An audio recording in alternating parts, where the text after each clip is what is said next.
Assalamualaikum warahmatullahi wabarakatuh. Yang terhormat kepada Bapak Lutfi SEMSI selaku dosen pengampu mata kuliah auditing. Kami dari kelompok 8 yang beranggotakan saya sendiri Juwita Angelina NPM 2221056, Angelia Inka Pratiwi 2221004, Rani Yunanda 2221018, Anissa Vidya Maharani 2221035 dan Milana Hanifah 2221065. Kami di sini akan mempresentasikan hasil kerja kelompok kami yang berjudul Pengendalian Intern dan Pengendalian Mutu untuk Audit atas Laporan Keuangan. Untuk pembahasan yang pertama ada latar belakang. Pengendalian intern dan pengendalian mutu merupakan dua konsep penting yang saling berkait dalam proses audit laporan keuangan. Pengendalian intern bertujuan untuk memastikan keandalan laporan keuangan, mengurangi risiko kesalahan atau kecurangan, meningkatkan efisiensi operasional, dan melindungi aktiva perusahaan. Sementara itu, pengendalian mutu bertujuan untuk memastikan kualitas audit, meningkatkan kepercayaan pemangku kepentingan, dan mengurangi risiko kesalahan atau kecurangan. Penetapan pengendalian intern dan pengendalian mutu yang efektif dapat membantu perusahaan mencapai tujuan strategis, mengoptimalkan sumber daya, dan meningkatkan kepercayaan pemangku kepentingan. Oleh karena itu, kepentingan bagi perusahaan untuk memahami dan menerapkan konsep-konsep yang tepat dan konsisten. Berikutnya ada rumusan masalah. Yang pertama, apakah pengendalian intern dapat mempengaruhi kinerja audit? Yang kedua, bagaimana melakukan pemahaman dan evaluasi pemahaman dan evaluasi atas pengendalian intern? Yang ketiga, apa faktor yang mempengaruhi pengendalian mutu dalam audit? 4. Bagaimana tantangan dalam pengendalian mutu audit laporan keuangan? Dan selanjutnya ada tujuan masalah. Yang pertama, menjelaskan pengendalian intern yang dapat mempengaruhi kinerja audit. Yang kedua, menganalisis pemahaman dan evaluasi atas pengendalian intern. Yang ketiga, mengidentifikasi faktor-faktor yang mempengaruhi pengendalian mutu dalam audit. Yang keempat, menganalisis tantangan dalam pengendalian mutu dan pengendalian intern laporan keuangan. Pengendalian intern atau internal control. Pengendalian pengertian intern atau internal control (IAPI) mendefinisikan pengendalian intern sebagai suatu proses yang dijalankan oleh Dewan Komisaris, manajemen, dan personel lain entitas yang didesain untuk memberikan keyakinan memadai tentang pencapaian 3 golongan tujuan berikut ini. A. Keandalan pelaporan keuangan. B. Efektivitas dan efisiensi operasi. C. Kepatuhan terhadap hukum dan peraturan yang berlaku. Unsur-unsur pengendalian intern. A. Lingkungan pengendalian. Lingkungan pengendalian menetapkan corak suatu organisasi dan mempengaruhi kesadaran pengendalian orang-orangnya. Lingkungan pengendalian merupakan dasar untuk semua komponen pengendalian intern yang lain menyediakan disiplin dan struktur. B. Penafsiran resiko. Resiko yang relevan dengan pelaporan keuangan mencakup peristiwa dan keadaan intern maupun ekstern yang dapat terjadi secara negatif, mempengaruhi kemampuan entitas untuk mencatat, mengelola, dan meringkas dan melaporkan data keuangan konsisten dengan asersi manajemen dalam laporan keuangan. C. Aktivitas pengendalian. Aktivitas pengendalian adalah kebijakan dan prosedur yang membantu memastikan bahwa arahan manajemen dilaksanakan. Aktivitas tersebut membantu memastikan bahwa tindakan yang diperlukan untuk menanggulangi risiko dalam pencapaian tujuan entitas sudah dilaksanakan. D. Informasi dan komunikasi. Sistem informasi yang relevan dengan tujuan pelaporan keuangan yang meliputi sistem akuntansi terdiri atas metode dan pencatatan yang dibangun untuk mencatat, mengelola, meringkas, dan melaporkan transaksi entitas, baik peristiwa maupun kondisi, untuk memelihara akuntabilitas bagi aset, utang, dan ekuitas yang bersangkutan. E. Pemantauan. Pemantauan adalah proses penentuan kualitas kinerja pengendalian intern sepanjang waktu. Pemantauan ini mencakup penentu desain dan operasi pengendalian tepat waktu, dan pengambilan tindakan koreksi. Proses ini dilaksanakan melalui kegiatan yang berlangsung secara terus-menerus, evaluasi secara terpisah, atau dengan berbagai kombinasi dari keduanya di berbagai entitas, auditor intern, atau personel yang melakukan pekerjaan serupa memberikan kontribusi dalam memantau aktivitas entitas.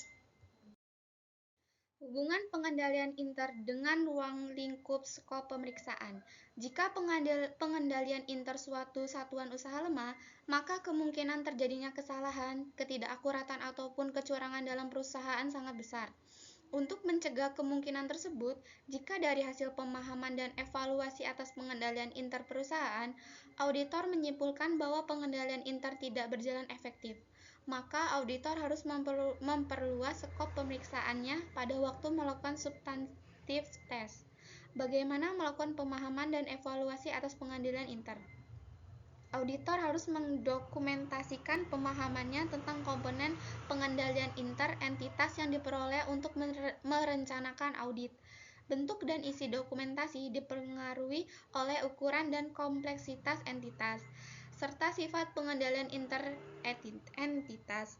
Pemahaman dan evaluasi atas pengendalian inter merupakan bagian yang sangat penting dalam proses pemeriksaan oleh akuntan publik.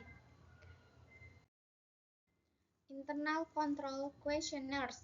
Cara ini banyak digunakan oleh kantor akuntan publik atau KAP karena dianggap lebih sederhana dan praktis. Biasanya, KAP sudah memiliki satu set ICQ yang standar, yang bisa digunakan untuk memahami dan mengevaluasi pengendalian inter di berbagai jenis perusahaan.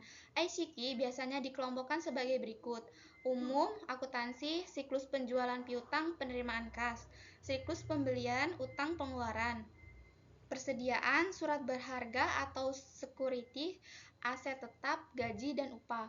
Bagian arus atau flow chart. Flow chart menggambarkan arus dokumen dalam sistem dan prosedur di suatu unit usaha, misalnya dalam flow chart untuk sistem dan prosedur pembelian, utang dan pengeluaran kas. Untuk auditor yang terlatih baik, penggunaan flowchart lebih disukai karena auditor bisa lebih cepat melihat apa saja kelemahan-kelemahan dan kebaikan-kebaikan dari suatu sistem prosedur. Keterbatasan pengendalian inter entitas. Terlepas dari bagusnya desain dan operasinya, pengendalian inter hanya dapat memberikan keyakinan memadai bagi manajemen dan dewan komisaris yang berkaitan dengan pencapaian tujuan pengendalian inter entitas. Kemungkinan pencapaian tersebut dipengaruhi oleh keterbatasan bawaan yang melekat dalam pengendalian inter. Hal ini mencakup kenyataan bahwa timbangan manusia dalam pengambilan keputusan dapat salah dan bahwa pengendalian inter dapat rusak karena kegagalan yang bersifat manusiawi tersebut, seperti kekeliruan atau kesalahan yang bersifat sederhana. Faktor lain yang membatasi pengendalian inter adalah biaya pengendalian inter entitas tidak boleh melebihi manfaat yang diharapkan dari pengendalian tersebut. Pengendalian mutu untuk audit atas laporan keuangan. Pengertian pengendalian mutu dalam audit. Pengendalian mutu untuk audit laporan keuangan adalah sistem kebijakan dan prosedur yang diterapkan oleh firma audit untuk memberikan keyakinan bahwa audit yang dilaksanakan memenuhi standar profesional, etika, dan hukum yang berlaku. Pengendalian mutu mencakup aspek-aspek seperti pemilihan auditor yang kompeten, pengawasan terhadap pelaksanaan audit, serta evaluasi hasil audit. Menurut International Standard on Quality Control atau ISQC, pengendalian mutu dalam audit mencakup 5 elemen utama, yaitu kepemimpinan dalam firma audit. Kepemimpinan yang baik dari pihak manajemen firma audit adalah kunci dalam menciptakan budaya yang mendukung kualitas dan integritas audit. Yang kedua, komitmen terhadap etika dan standar profesional. Penerapan kebijakan yang memastikan auditor mematuhi standar etika dan profesi, termasuk independensi dan objektivitas. Yang ketiga, penerimaan dan pengembangan personil, proses, seleksi dan pengembangan auditor yang kompeten dan berintegritas. Yang keempat, proses pelaksanaan audit, kebijakan dalam prosedur yang memastikan audit dilaksanakan dengan standar yang konsisten dan profesional. Lalu yang terakhir, pemantauan dan tinjauan kualitas sistem untuk memastikan bahwa kebijakan dan prosedur pengendalian mutu diterapkan dengan efektif. Faktor-faktor yang mempengaruhi pengendalian mutu dalam audit. Beberapa faktor yang mempengaruhi pengendalian mutu dalam audit laporan keuangan antara lain yang pertama ada kualitas sumber daya manusia.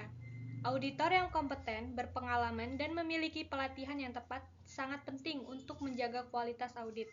Ini termasuk pengembangan profesional berkelanjutan dan pelatihan teknis terkait standar pelaporan keuangan yang terus berkembang. Lalu yang kedua, ada pemahaman tentang risiko. Auditor harus dapat memahami dan mengelola risiko audit secara efektif. Risiko audit meliputi risiko salah saji material, risiko pengabaian, dan risiko kesalahan dalam penilaian dan evaluasi. Lalu yang ketiga, ada independensi dan objektivitas.